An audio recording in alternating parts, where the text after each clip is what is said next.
But I think that fat people being in those campaigns is a pretty normal thing, and freaking out about it to the extent that anti-woke people do is weird. It's weird that they're complaining about fat people being in these commercials. It's weird that they're complaining about pronouns in video games. It's weird that they're complaining what characters are wearing. And it's like, well, if it's weird, then why did you care when it was the other way? You cared about that greatly, and you actually made entire videos about why it should change. This completely fake performative stupidity argument where you say, well, why do you care about this thing that we spent the last year trying to change? Word, Sitch, I really do. I'm not convinced anyone who uses the word leftist uses it consistently or to mean the same thing. Well, I do. So I'm offended that you would say that. Well, I don't. I mean, well, I did hear you. Tim Pool. Look, I heard Tim Pool on his talk with Brianna say liberal and leftist mean two different things. Which is correct.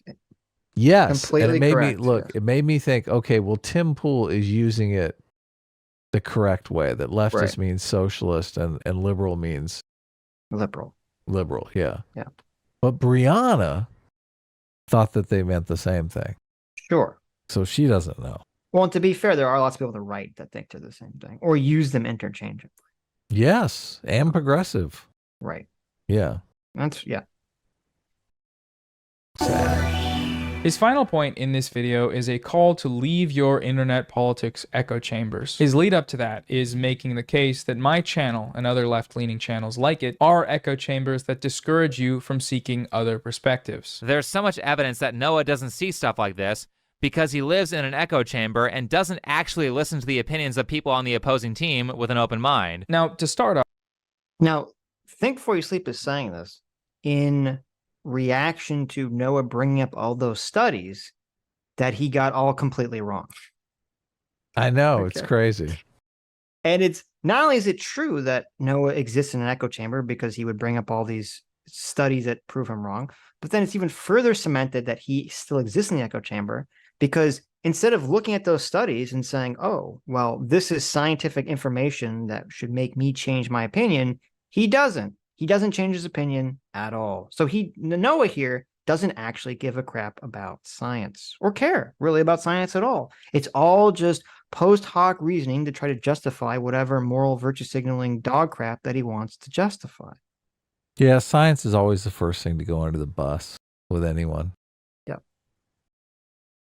I do want to point out that whenever I've done these types of response videos, I've always told my viewers explicitly to go watch the stuff that I'm critiquing, and if they're going to engage with it, to do so in a respectful manner. I did this with my response videos to him, and with all the videos of mine that he cites as examples of my echo chamberingness. I feel like that on its own is the opposite of echo chamber behavior, but perhaps, mayhaps, that is not enough for you. Maybe you're saying here, well, Noah, only a small number of people are actually going to do that. Most will just watch your video, and if you're misrepresenting the source material, and then they'll have no idea, and that's an echo chamber right there, and that's fair enough. So, okay, now that we know that he's hyper misrepresented all these studies and hyper misrepresented Think Before You Sleep's arguments, we now know why he put this section at the end of his video. He's trying to do some kind of weird giving himself cover to say, well, I mean, I'm not being dishonest. I put links in the description that link to his video. Right. Go watch where I made a complete fool of myself and got everything wrong. Right. I'm not going to say that because hopefully you won't go watch. Yeah. Because no, Nobody I'm sorry, will. Noah. It's your response. You got all that information wildly wrong. He destroyed you. You can't then do a response where you don't bring it up. That is dishonest. That is just straight up dishonest. There's no way around it. Look, he even looks dishonest in the screen cap. There you go. He looks like he knows he's being dishonest. Yep, he does. This is the cope section of the video. This is the most massive cope here.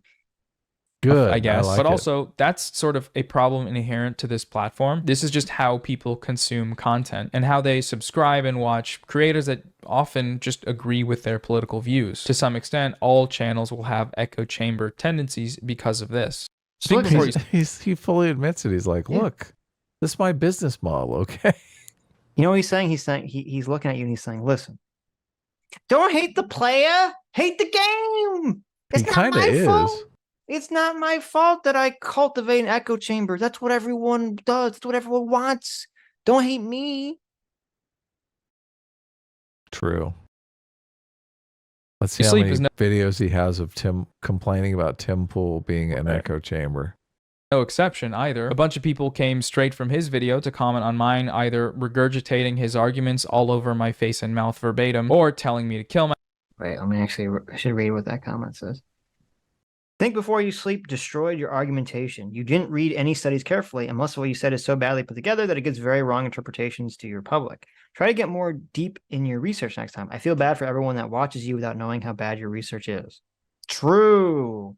I mean, he nailed it. Completely nailed it. mine, either regurgitating his arguments all over my face and mouth verbatim, or telling me to kill myself, or calling me a pedophile, or calling me weird looking. Woke Flanders is fine. I'm fine with that. Flanders is pretty hot, in my opinion, sometimes. Many are saying this. Or, most often, calling me a dummy that got owned. And that's normal, you know, that is YouTube in a nutshell. Audiences failing to actually engage with these ideas beyond repeating what their fave is saying, or using their fave's points as an alley-oop to an epic own dunk. But it is So, okay. I do agree that that is the way in which a lot of audiences and a lot of people consume and use content on YouTube.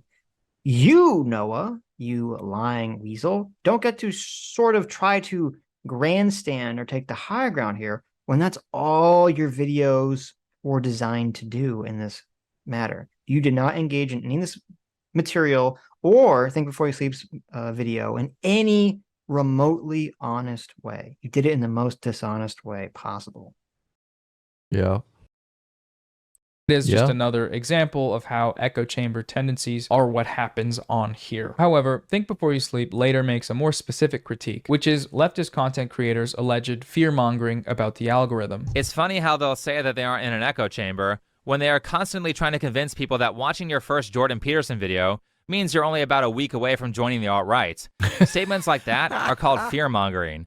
That's someone who doesn't want you to look at opposing viewpoints. What he says there is a misrepresentation of what we mean when we talk about algorithmic radicalization. The point Look at this. Think Before You Sleep's argument is a good example of the echo chamber, is the argument about the alt-right rabbit hole, where they say you can't watch a Jordan Peterson video, or you shouldn't watch it, because it will then make you watch, you know, some other person's video who's more extreme, and then you watch someone else's video who's more extreme, and down and down and down the Next thing you know, you're on the Daily Stormer message boards, you're posting on Nick every day. Fuentes and the Daily Stormer, you know, website, right? Exactly. Okay. Now we'll hear what Noah says. Noah says that's a straw man of the argument. Okay.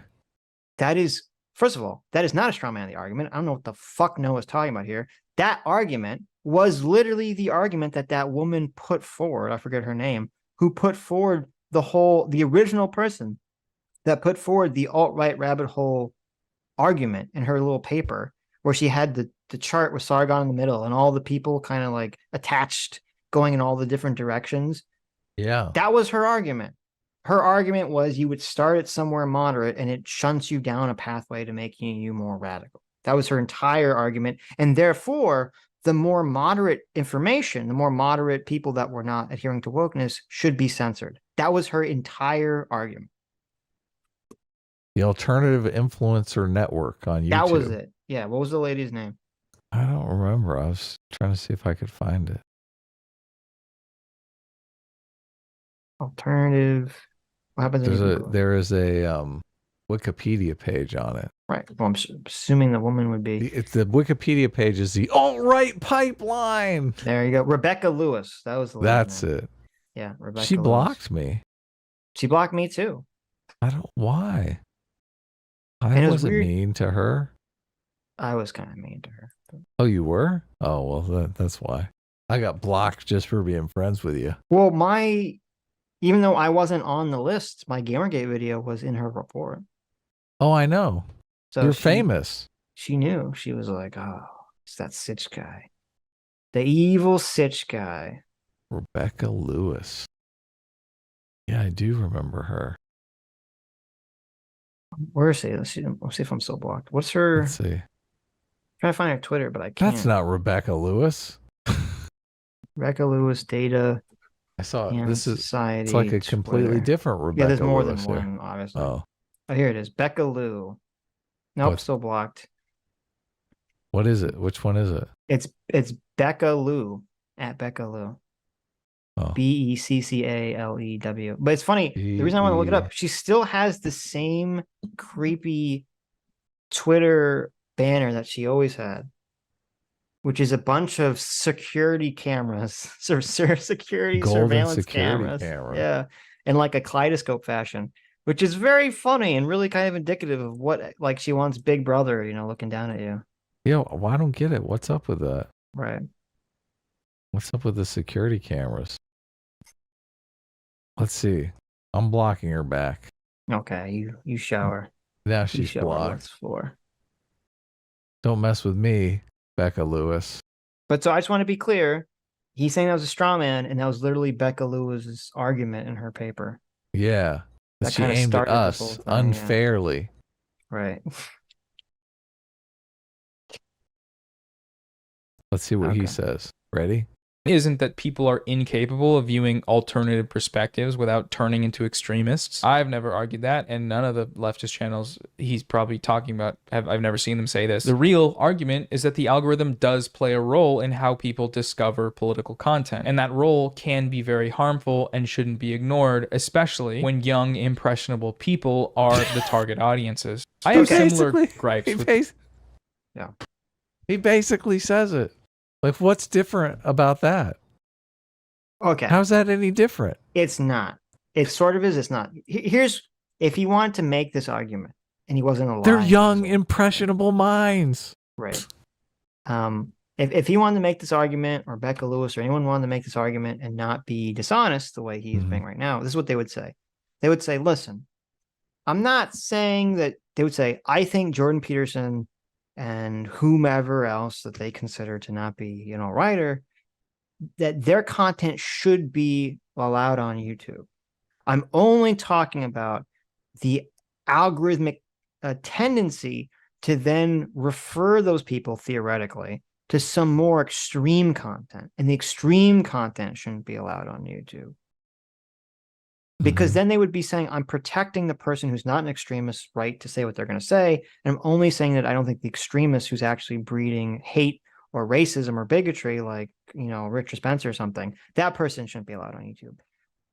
Where Noah's lying here, and why this is a total BS argument, is because the entire intention from day one of the alt-right pipeline narrative was used to not do that. It was used to criticize people like me, people like Adam, people like Jordan Peterson back in 2017, to say, you shouldn't be allowed to be moderate and criticize wokeness, because even if you are not racist, even if you are not a white nationalist, even if you are not an alt-righter, you will inevitably lead people down the pathway to become that thing.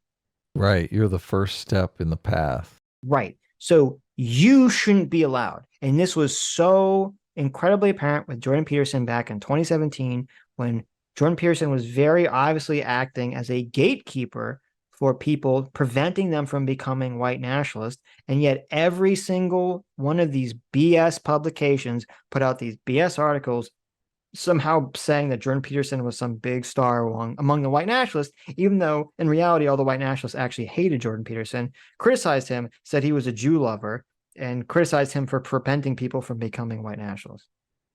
Yep. So don't feed me this gaslighting bullshit narrative, Noah, that you're trying to create here. I was there when the magic was formed. Don't speak of me, of alternate influence networks.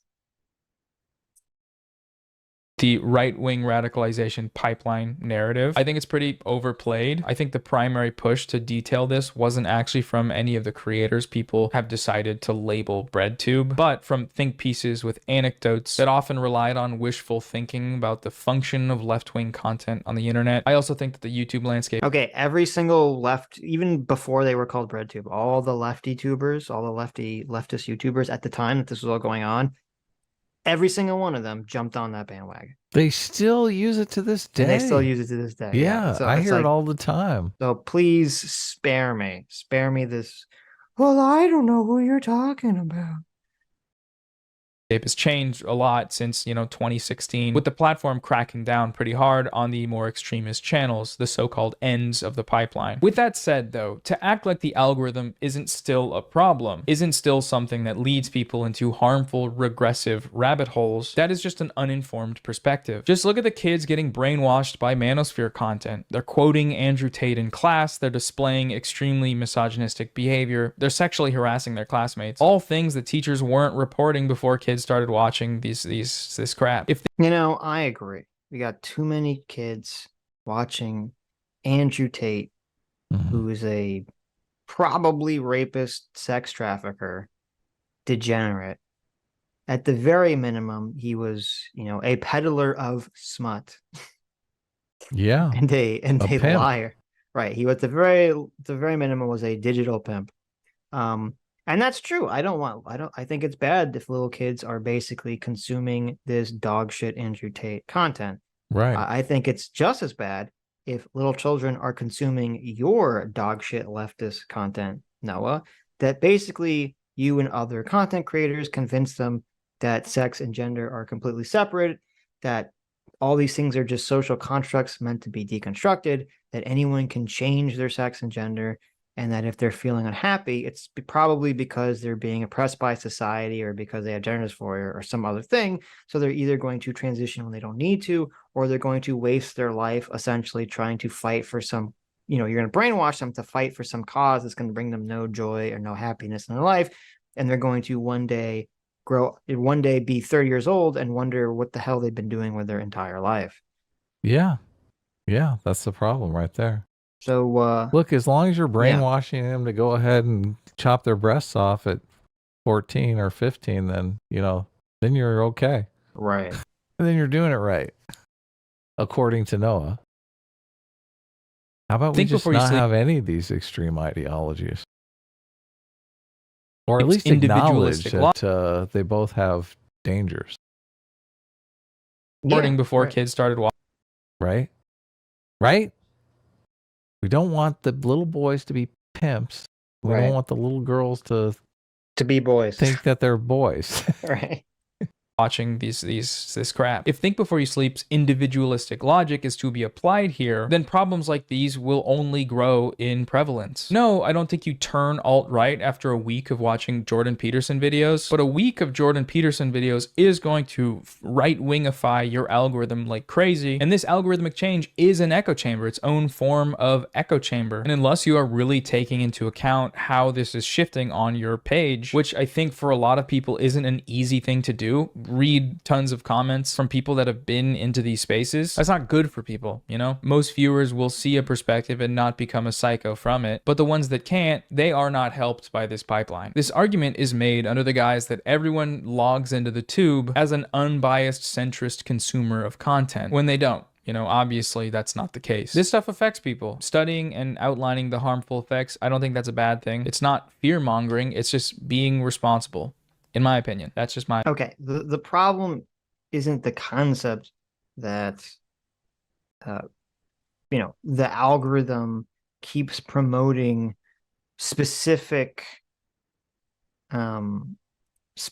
content that puts people further and further into an echo chamber. Now, you could talk about that, and I do think that is a problem, but that's not what Think Before You Sleep, and that's not what you're talking about, Noah. The problem is that it's just in that the media and Noah basically agree that the whole echo chamber rabbit hole thing is only a problem as long as it goes in a right-wing direction.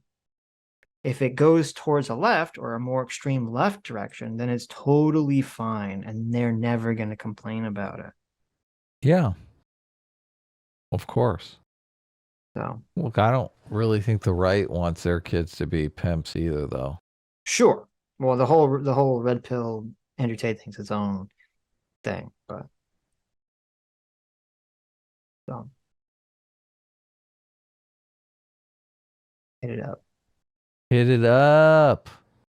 My opinion, and that's it. There's conclusion. So to give some concluding thoughts here briefly about this video, that's how you can tell I'm not that practiced of a writer, that I end my scripts with "in conclusion." Throughout all of society, in the world, has been my thesis statement. To give some concluding thoughts here, I think large corporations are bad. I think ad campaigns that support them, Unless they're selling ice cream to people who've been suckered in by fat acceptance, then they're great.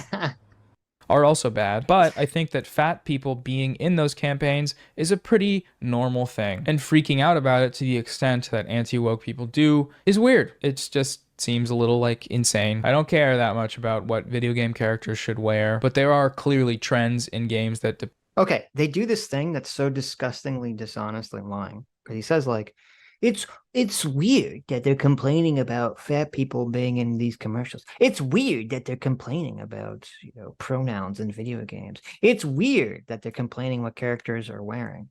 And it's like, well, if it's weird, then why did you care when it was the other way? When there were a bunch of skinny people in ads, when all the women were wearing sexy outfits, and there were no pronouns in the game. You cared about that greatly, and you actually made entire videos about why it should change. And now that someone wants it to go back, you say it's weird. Why do they care so much? It's so weird. You do this like fake, this completely fake performative stupidity argument where you say, well, why do you care about this thing that we spent the last year trying to change?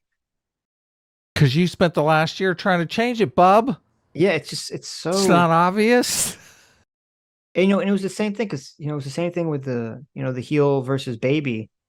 Oh, thing yeah, was, the pronouns thing. Yeah, with the pronoun thing. Why are you losing your mind? Which, people were criticizing him, and I agree. Like, obviously, I think he was doing it because it was, he's streaming. He's trying to be funny or trying to be entertaining. Funny? Like, yeah, like getting That's that a pretty level, serious clip. getting that level of anger.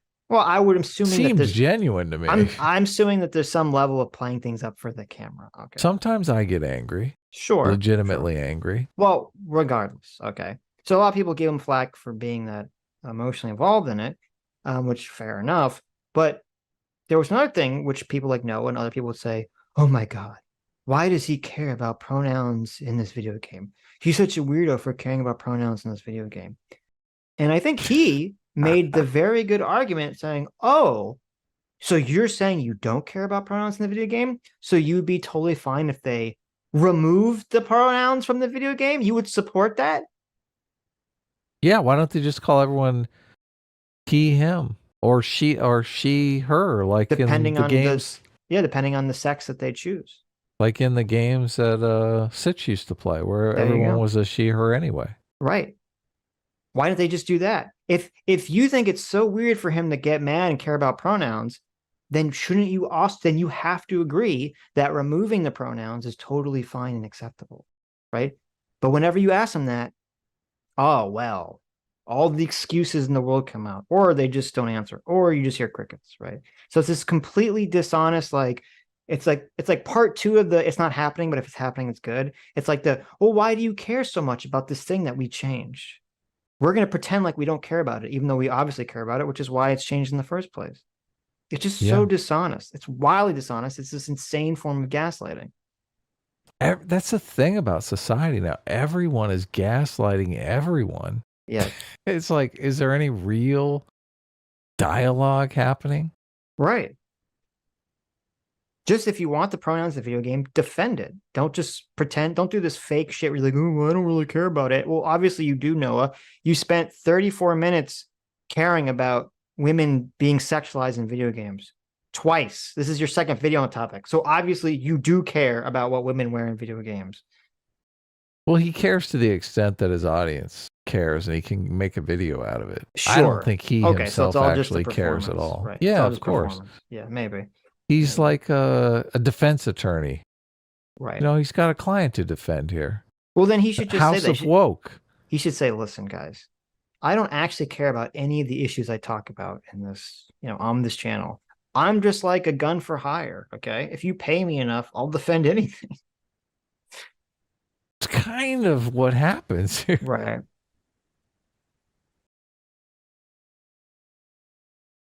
Hit it up. Anyway, hit it up. Hit it up. Shake it up. Depict women in an overtly sexual manner for no real reason. And whenever anti-woke channels deny this, it's silly and doesn't make any sense as an argument. So, that's why I talk about it here. All the other points. See, everyone already agrees with him on that. They're like, oh yeah, I hate all the anti-woke channels. Right. Tee-hee-hee. Noah, you don't have to make a good argument. I hate them already. Hmm. Where's my corn outfit? Noah. Points, you get it. If you watched, you understand. So maybe you don't, maybe you disagree. Comment below, go ahead. If he responds to this, I guess it's just going to be another even longer video. If I have the fucking energy to do it, let's do it. But perhaps new source material would be a good place to start. So yeah, that's it. Sorry for the delay. I've had a bunch of stuff going on IRL, which means in real life for those of you that are like me. Got some more videos on the way soon. Hope you are fine, and I'll see you later. Thanks for ciao. How exciting. Turn this off. Okay. All right. There you go. We did it. We made it through this slop, this crap. I loved it, man. This was a lot of fun. This was a great video. I learned a lot. I learned about human nature. I learned about wokeism. I learned about liberalism. I learned about leftism and progressivism. I learned about communism. Well, I listen. learned about anti-fat acceptance movements. Mm-hmm. There you go. Well, that's thanks to us, though. That's not thanks to Noah. Oh, I guess you're right. Yeah. Right. I learned how to pretend like you got something right in a video when you really Googled the wrong study. Just call everyone a liar. Right. You're a liar. Oh, I Googled the wrong study? You're a liar. Hi, you just listened to a clip from the Sitch and Adams show. If you like what you heard, you can listen to our live show right here on this channel on Sunday, starting at 1 p.m. Pacific, 4 p.m. Eastern. And if you want, you can super chat us. We read $20 and up super chats on the show and then do a follow-up stream on the following Tuesday where we read the rest of the unread super chats and interact with fans of the show. Subscribe to this channel right here to listen to the live show or to listen to more of our awesome clips.